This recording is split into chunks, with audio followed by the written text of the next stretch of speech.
Hey, welcome. Welcome to our show here tonight. Welcome to We'll Sing and We'll Shout.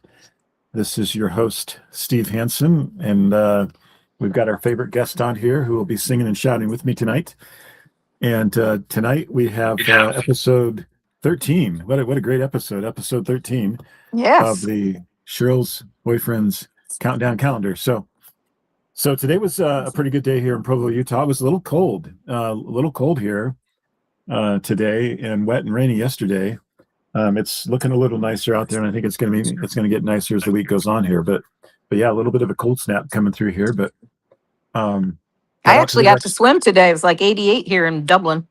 Oh wow, over I at went over and swam at Allison's. Allison's pool. Yep. Oh nice. Well, I'm excited Yep. to get back there and check that out here sometime. Oh, it's a beautiful area. They have such a lovely backyard. So we lived at Bretton Woods Apartments, which are right off of 270 there, Uh-huh. and we lived on the third floor, and it overlooked the pool. And I think we spent about a year there. It was a 3-bedroom apartment. We had our 3 kids there. And well, we didn't have 3 kids at the apartment, but we brought our 3 kids with us when we moved in. How's that? Right. Yeah. And we loved our year there. It was a lot of work to carry the groceries up and down to the third floor. Right. But other than that, it was a great apartment. It had a loft, and of course with the pool down there, it was just a fun year. It was a Like great being on place. vacation all year long. And that is actually where Mom came and stayed with us for a period of time. Oh, nice. Was there at Bretton Woods Apartments. So yeah, we enjoyed our time there. But then we just felt like we needed to stop renting. I think we were paying $875 a month, and this was back in 1995. Right. And so $875 a month for a 3-bedroom apartment just felt like a lot. And so we bought the home over in Marysville, and then our payment actually went down considerable. Isn't that interesting? I think our payment went down to like $600 or something. But Yeah. Real estate's a good investment. It is. yeah. Now because we then moved to Florida, we only lived in that Marysville house for about a year. Yeah. And we didn't make any money on that, but we didn't lose any. We were fortunate to get in and out of it without losing money. Nice. So, which is a bit of accomplishment in and of itself. So, did I ever tell you? I don't want to get too far off track here, but when we lived in Marysville, there, I was working at Denison Hydraulics. I worked in a cubicle. I stared at a computer screen all day. I did their website. I did a lot of pricing stuff, but I did their first website. I did their catalog on CD-ROM. I was a little bit of a tech nerd during that time frame. But I would stare at that, and these were these old what did they call those monitors back in the day? But they were great big box monitors. Uh-huh. And they bothered my eyes, and kind of like burned your retinas when you looked at them too long. Lovely. And so I couldn't sleep at night. And so I would go out and walk the streets of Marysville. And there was a couple times when the police, the local police would pull over and, hey, you doing okay? And like I was suicidal or something. Right. And I was just like, no, dude, I'm fine. I just can't sleep, whatever. Uh-huh. But anyway, the Marysville police were really nice. They were concerned about me, and they pull over and talk to me. I'm just like, yeah, I'm doing okay. Just can't sleep, and so I'm out walking. Right. But anyway, well, hey, I don't want to hold up the real show here. So tonight we're gonna let Cheryl share the next boyfriend experience. I think this puts us about 25% of the way into this. I know, right? So we've got a long way to go, which is amazing because I feel like we've traveled a long way. But without further ado, please take it away. All right. Well, the first thing I want to do is wish our brother Matt a happy 50th birthday. Oh, yeah. Yeah, he's 50 today. So I just have What hospital was he born in? Was he born in Providence? Sandusky. Yep. In Sandusky there. Okay. So I have a funny story to tell about Matt. Yeah. When I was like 5th grader when Matt was coming along. And well, between 5th and 6th grade, I guess, because he came in 76, didn't he? So I guess I was really in 6th grade. Yeah, March of 76. So you were finishing up 6th grade, huh? And I was finishing 4th grade. Okay. Yep. So Mom had told me that she felt different with this pregnancy, and it was certainly going to be a girl because I already had 3 brothers. Right. So I wanted a sister so bad. So I came home from school that day. We knew mom had gone to the hospital that night and we went off to school. And I came home from school that day and I kind of snuck upstairs and dad was sleeping because probably he'd been up all night with mom and the baby and everything. And so I kind of just laid down beside him and I said, Dad, is my sister here? And he goes, I'm afraid I've got some bad news for you, Cheryl. He Oh, said, really? You've got another brother. And I was so mad.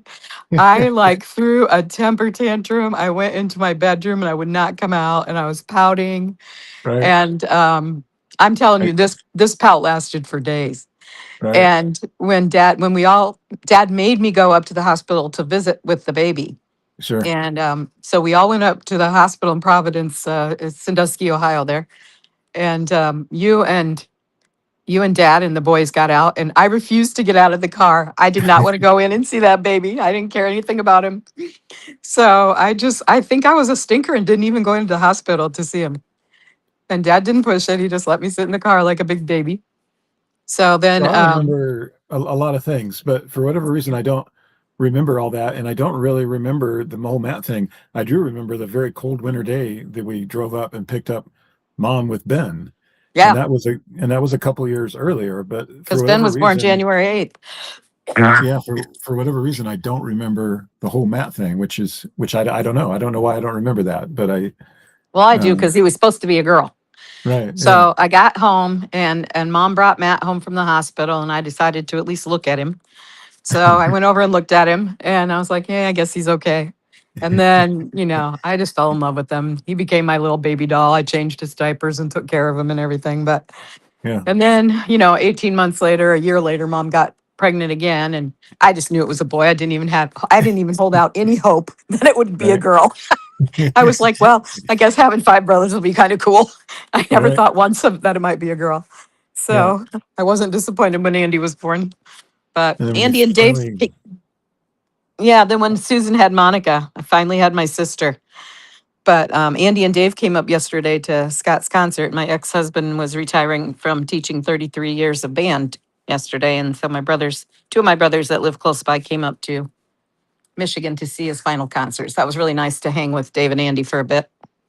right, Dave looks like ZZ Top. He's got this yes, he goofy beard. does, Yeah. yeah, yeah. So yeah, when I was then when Susan got pregnant, I thought my sister is finally coming, and of course it was. And I was at Rick's College when Monica was born, and it was Yeah. October. Her birthday was in October, and I was dating John Doria at the time. Well, that's when So she was born while I when was you were out there, out there. Yeah. yeah. Yep. So I just floated to campus that day. I was so happy. And John Doria actually got a dozen roses and brought them into one of my classrooms for me for having a little sister. All right. So Oh, that cool. was the probably nicest thing he ever did for me. All right. But yes, I was just jumping and felt really lighthearted that day. But that day Matt was born, boy, I was quite disappointed. I do remember that part of it that you were really disappointed. I just don't remember Yeah. the particulars of us going up there, which is odd because I remember a lot of things, Yeah. but that one's just not there. Yeah. So, Well, so my boyfriend's story, we're still in like 10th grade, leaning into 11th at this point. And I was wondering if I talked about Randy Wilson because I couldn't remember if I had or not. I remember discussing him with you, but I don't know if it was just a personal phone we call or if we I have not talked discussed him. about Randy on the show here. All right. Well, Randy Wilson then. The beginning of my sophomore year, um, I was Did in he choir. Huh? did he date Cindy before or after you? Well, you're just messing up my story now. Oh, okay, I'll shut up. All right. Yep. So the beginning of my sophomore year, I was in choir, and there was this really funny guy in choir named Randy, and I thought he was fun, but I didn't really necessarily have anything romantic towards him. And then we ended up doing The Wizard of Oz, and he was super funny in that. And there was some time in there that I really started to fall for Randy, and I don't even remember what spurred it or anything, but I just thought he was super funny. But the thing with Randy is he wasn't really that attractive when I was a sophomore in high school. He had like pretty bad skin, and I Mm, don't know, he just mm, wasn't my usual type. So the fact that I just kind of fell for him hook, line, and sinker all of a sudden was really interesting to me. It kind of gave me that beauty is in the eye of the beholder thing. It really made that clear to me that, someone can, it's just, it depends on how you see them. That's whether they're good looking or not. And so all of a sudden, Randy became very good looking to me. I didn't care about his zits or whatever. Um, but I was a sophomore and I was only 15, and dad didn't want me to date anyone until I was 16. Right. And so he took me and dad or mom dropped me off at Randy's house uptown, which was right by the railroad track there, just south of the railroad track in Bellevue. And I would like spend the afternoon with their family, maybe a Sunday afternoon. We'd have dinner together and I'd hang out. So dad let me do that, but he wouldn't like let Randy like take me on a car date, that kind of thing. Right. So eventually Randy tired of Cheryl because he couldn't take her out. And that's when he started dating Oh, Cindy okay. Belfiore. Yeah. Right. And I was so jealous and I was so mad at dad for not letting me go out because I Yeah. really liked this guy. And Yeah. so then I mean, I saw him in choir every day, of course. And then the next spring we did Hello Dolly, and I'd be backstage watching Randy and Cindy making out. And I was so jealous and mad. Just really hurt my feelings. But that I think that's when I started getting interested in Gary Pollock. I think at first it was probably to make Randy jealous, like, huh, I got a boyfriend too. But then eventually I kind of fell for Gary, so that worked out. Um, and then Randy was a senior that year, so he graduated and went on to wherever. I might have gone in the service. I don't remember for sure. Um, and then when I came back from my sophomore year, after I graduated from Rick's with my associate's degree, and I had been in that Academy Players and everything, I came home that fall because I'd kind of run out of money to go to college. So I was going to stay home a year and earn some money so I could go back to college. And happened to be uptown one time in Bellevue, and I saw Randy, and I was like, "What are you doing here?" And he's like, "Well," and he still lived in the same house. So I would go by and we would like walk through that park that's on that side of town. There's like a park that's right in the center of like Bell Avenue and Ellis and all those. It's probably Okay. like the Ellis School Park or something. Anyway, there's Right. a beautiful little wooded park there. And so we would walk and talk. And by that point, of course, I was allowed to date.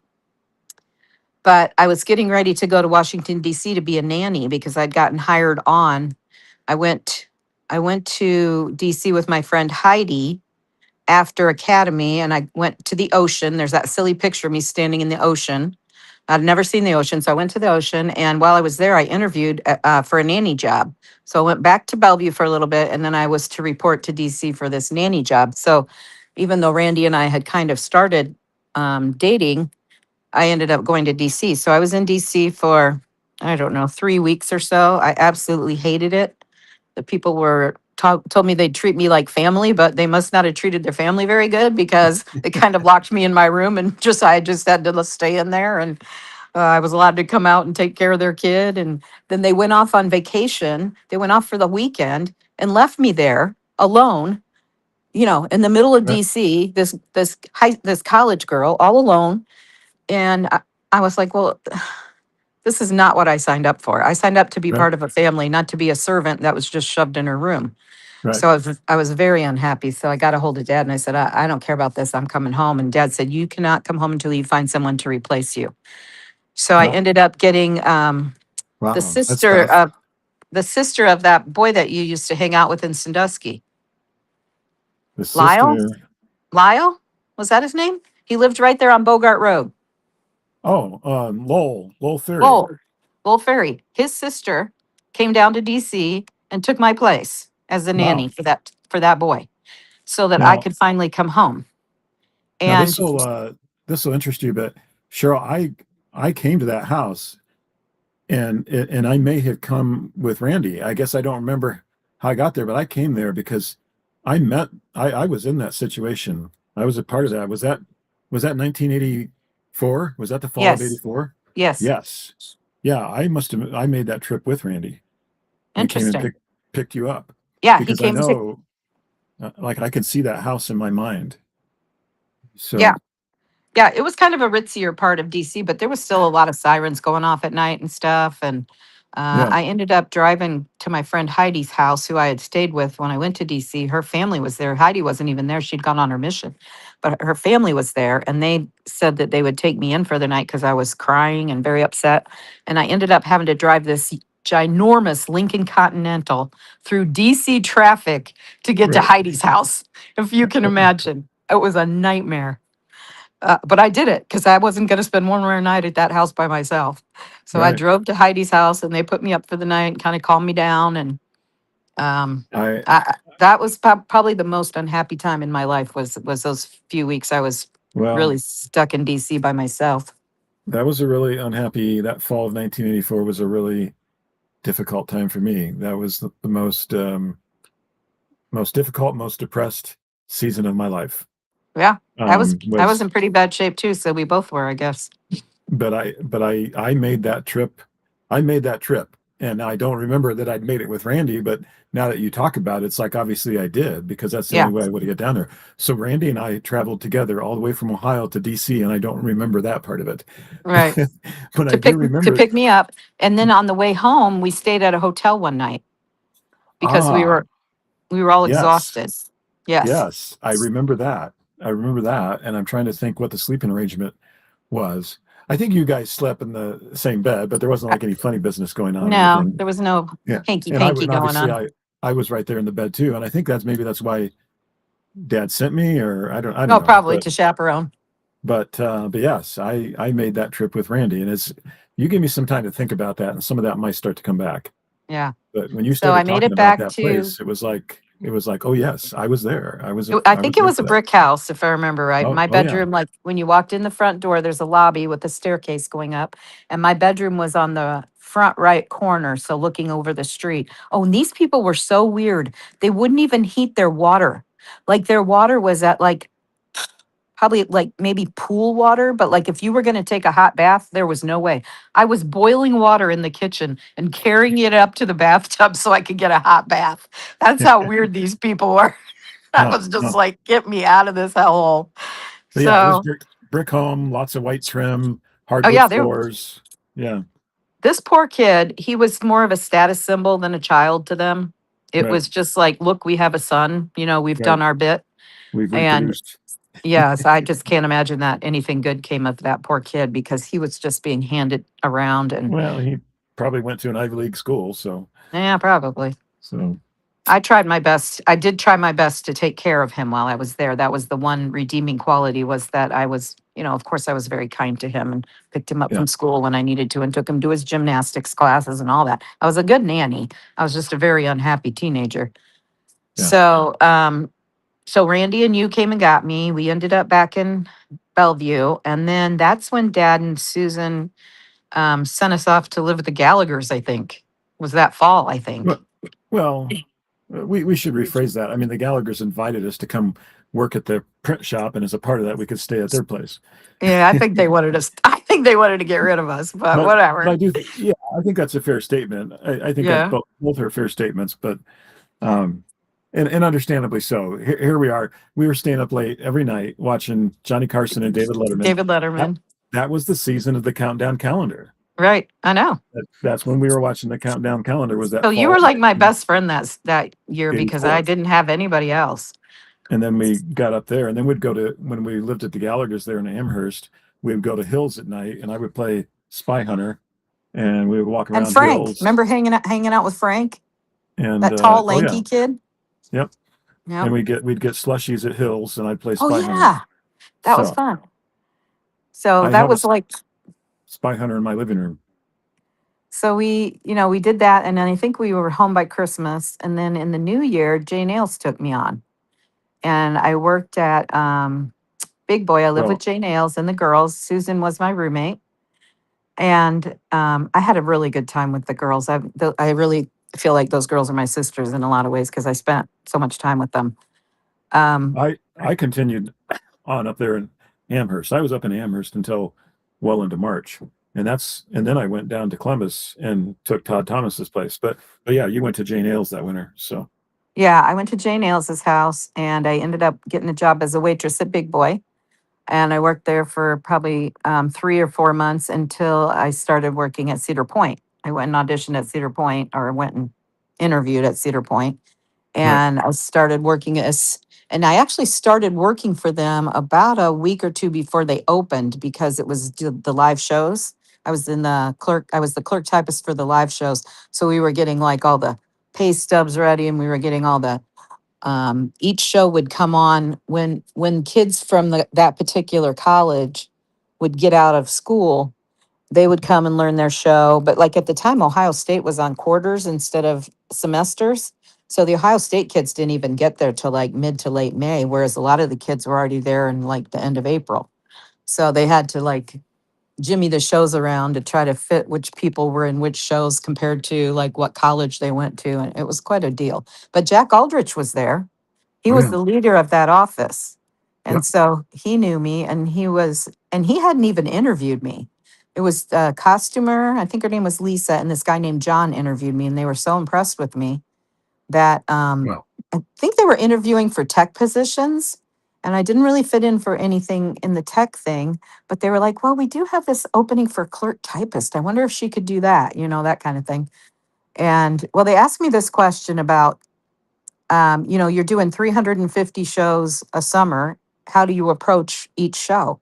And I was like, well, you have to, the people around you have never seen the show. They're seeing it for the first time. So you have to give them just as good a performance as you would give anybody else. And so they really liked that answer. They were like, wow, she really gets it. So anyway, so I ended up working at the live shows office for 3 years. I worked there for 3 different summers. So they really liked me. when I was at Cedar Point last June, almost a year ago, I was at a building and it looked familiar, and I thought, "Is this the building that Shira worked at?" And I walked up, and there's a plaque there for Jack on Ah, that building, and yep, it talks about his years of service there. yep. Um, I find the Cedar Point experience to be quite a bit different from when I was young. It's just now it's just all about the rides and all about the coasters. Yeah, see, that's what I don't like because we had eight And or nine different shows going when I lived there, and or when I worked there, and they don't do that anymore. it used to be a true amusement park, and now it is literally just a roller Just coaster rides, park. which I hate And I roller think that's coasters. So it has nothing, no draw for me whatsoever. Yeah, I think it's kind of sad because you think about when mom and dad got engaged there, you would go there to dance. You would go to the dance hall, and maybe you would take a ride on a coaster while you were there. Yeah, But or the little merry-go-round or whatever. you wouldn't go to Cedar Point to ride rides. You would go for the other amusements, and the ride might be a part of that. Now it's all about the rides, and there's Right. very little else. Yeah. And it's really kind of sad. Super It's really expensive food. Yeah, because even when I oh was there in the mid 80s, that, a lot of it was about they had Frontier Town and you could go down and pet the animals. And there was lots of yeah. neat, they had the little riverboat cruise. You could get on the riverboat and go down, and there was funny things happening on either side. And they had the little train you could ride around. And there was all sorts of like really kind of fun little amusements. And of course, all sorts of shops where you could buy knickknacks and such. Yep. But and then the carp pond where you could throw in the dog food, and the carp would all come to the surface and eat it, and that was kind of gross. But But yeah, now the food is so expensive, yep, and the lines are often so long, and it's just tough. It's a tough experience. You leave there, and the coasters are amazing, and the Millennium Force still here 25, 26 years later is still an amazing ride. yeah, But you do kind of scratch your head and wonder, especially as we get older, and you kind of get over that thrill a little bit. You kind of wonder, do I really need to come back here again? yeah, And often, and I think for a lot of people, the answer is no. right. And that's sad because I think if they don't figure out how to change that trend, that I don't know, I they think need. they've lost something. I agree. Yeah, It used to be more of a family park, and now it's more of just a thrill ride park. yeah, So, so it's not my thing. But ever since I worked there for 3 summers, I never really had any yearning to go back. Once you've been there for 3 summers, yeah, understanding. it was so funny because one of the very last days I was there, and this would have been the summer of 85, I was getting ready to go to BYU. So I was there at Cedar Point every day, walking through that traffic, trying to collect those dimes out of those stupid carp feeders. And then I'd have to walk back all the way up to where they processed the money. It was a huge long walk I took every day. I made And that when I visited you there one time. And And I you made that walk with you. Yeah. made the rounds with me, clear down to Yep. Frontier Town and then all the way back up to the front of the park where they counted the money. And I would see all these people and, barely dressed, boobs and butts hanging out. I mean, it was just like, and in that one corner had that terrible water ride that always stunk. It was the Okay. corner of Frontier Town and it had the big round things that people Yeah. would go up on, and they'd come off of that ride and they just smelled so bad. That water must have been infested with something. I'm telling you what, I think they shut that down eventually. Uh, But so I had to go by there, and I'd always kind of hold my nose and go by. But so then I got transplanted from Cedar Point to BYU on like overnight. And so right. I went on to BYU campus, and everybody is dressed so clean and neat. And the church at the time, girls weren't even allowed to wear shorts on campus. I don't think girls were even allowed to wear jeans. We had to wear Right. like pants, like a corduroy or something. We weren't even allowed to wear jeans. I don't Right. think the boys were either, though. Yeah. So I went on to BYU campus, and all these people were dressed so beautifully, and nothing was hanging out that shouldn't be hanging out. Everyone smelled nice. I mean, I think I went around campus my first day with my mouth just gaping open because I was like, wow, this is so nice. Yeah. Yeah. It was a huge difference, I'll tell you that.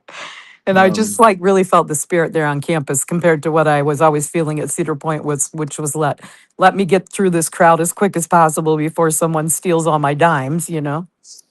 that's an interesting lead into some of my upcoming shows. But um, I wanted to talk about the Nis Thomas situation for a moment, and also the John Hanson situation. But one of the things I discovered, I think what led him to come and settle in Bellevue is if you look up his hometown of Leek or Leck, Leck, Hmm. there in southern Denmark, which is actually now part of Germany.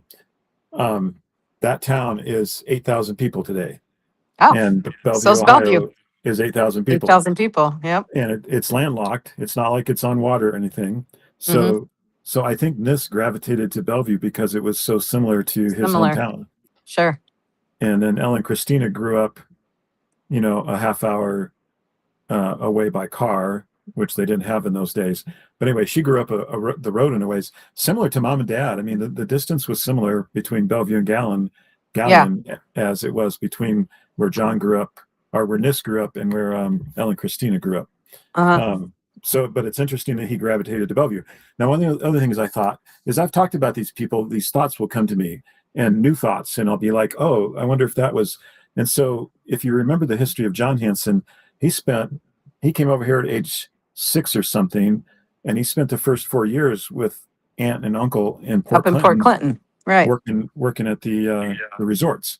Hmm. And he didn't care to clean up after all the customers, but he did seem to like the experience of living and working in Port Clinton and living with those people versus going back to the farm. And Gotcha. so Probably a you lot wonder less why hard labor. when he got married to Clara Clara. Jane, Hmm. they didn't say, "Hey, let's go settle up in Port Clinton. I really like, that area up there." So this is just Well, me I have a for theory about that. well, Probably Clara Jane wanted to stay close to her family. well, that was kind of part of my theory, and also Yeah. Claire Jean might have had a strong religious tone to her, and was like, she put her foot down and said, "We're not going to live in, In you that know, resort some town. cesspool of iniquity like Port Clinton. Yes. We're going to stay right here in Seneca County and raise our family on a farm." So Right.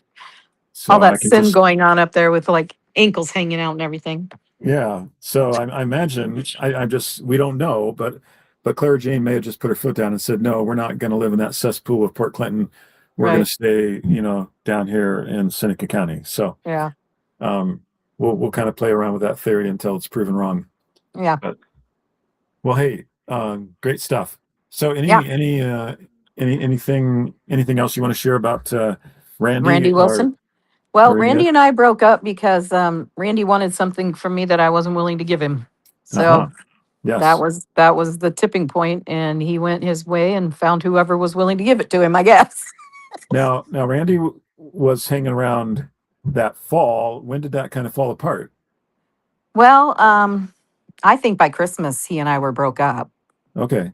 Because I think Okay. even when you and I went off to live at the Gallagher's, I don't You think? remember like calling Randy or pining after him at that point. Yeah, I So don't I remember think, that either. yeah, I think we kind of made a split there. And then I know Frank kind of had a crush on me for a while, but I was never Oh, really, yeah. yeah, I was never really that hot on Frank. I just loved him as a friend. I loved him. I thought he was awesome, but I just was never really wanting to be anything else. Um, So maybe it was when I got sent along on that trip to DC that Randy kind of finally said, you know what, I just can't deal with this anymore. When can't the deal with brother this family. What's when wrong the with brother them? gets sent along on the trip, maybe I was the one that put the kibosh on that for you. Yes, thank you, So Steve. yeah. All right. Well, hey, tomorrow night's Testimony Tuesday. I want to talk about purity culture because there's a certain group of Utahns who have a real issue with the purity culture, what they call the purity culture out here. Of Mormonism? Yes. Is it Mormons or is it just people who have moved in from California? I'm going to tell you it's both. Okay. It's both. So Right. we'll talk about all that, and that'll be Well, a all lead you got to in. do is look at Secret Lives of Mormon Wives to know that. Well, yeah. That's some. I have to admit, I haven't seen a single show, but I understand the theme, and I can only imagine what's coming out of that. So I've seen one and I never wanted to see another one after that. I was just kind of curious because my kids, Allison watches it and she thinks it's funny. But right. I watched it and I just garbage. And it was so funny because that girl, the girl that's the star of the show or something, ended up being the bachelorette. They picked her to be the bachelorette. And I just, after watching one episode of Mormon Wives, I thought that is the worst decision those people have ever made. And it Oh, ended up that she ended up like being charged for spousal abuse, or she threw something and one of her kids got hurt. I don't remember, but they ended up canceling after they had filmed the entire season. They couldn't oh, even show it on TV. They ended up canceling the whole season because right. this woman was such a big problem. And I knew that the first episode I saw Mormon Wives, I'm like, what are they thinking? This Yeah. is not the girl they want for this. And, too bad they didn't listen to me because they Well, lost a lot of money on that deal. I know a lot, much like you. I know a lot of Mormon wives, and Uh-huh. they are largely amazing women, and Oh, yes. not anything like what you see on that show. So No, nothing like the garbage they're portraying there, which is really yeah, irritating. but if it gets viewers and pays advertisers or gets money from advertisers, then I guess that's what matters. I What guess. matters, the truth doesn't matter. It's just Well, the I'd be money. glad to discuss that with you tomorrow night. That sounds really So yeah, interesting. we'll talk It's purity like culture. after being a virgin after dating 50 guys, I got a lot to say about that. There you- yeah, that's that's uh, that's quite a comment. I would not have expected anything less, but Yeah, I had never put it together quite like that. So right. um, It's I not might like it have can't to be done because I did it myself. I might have to use that as the tagline for this show here tonight. And there you go. All right, hey, you get Or at least the lead into tomorrow night. right. Yeah. You get some rest. We'll catch you tomorrow night. All right. Talk to you Yeah. later. Yeah.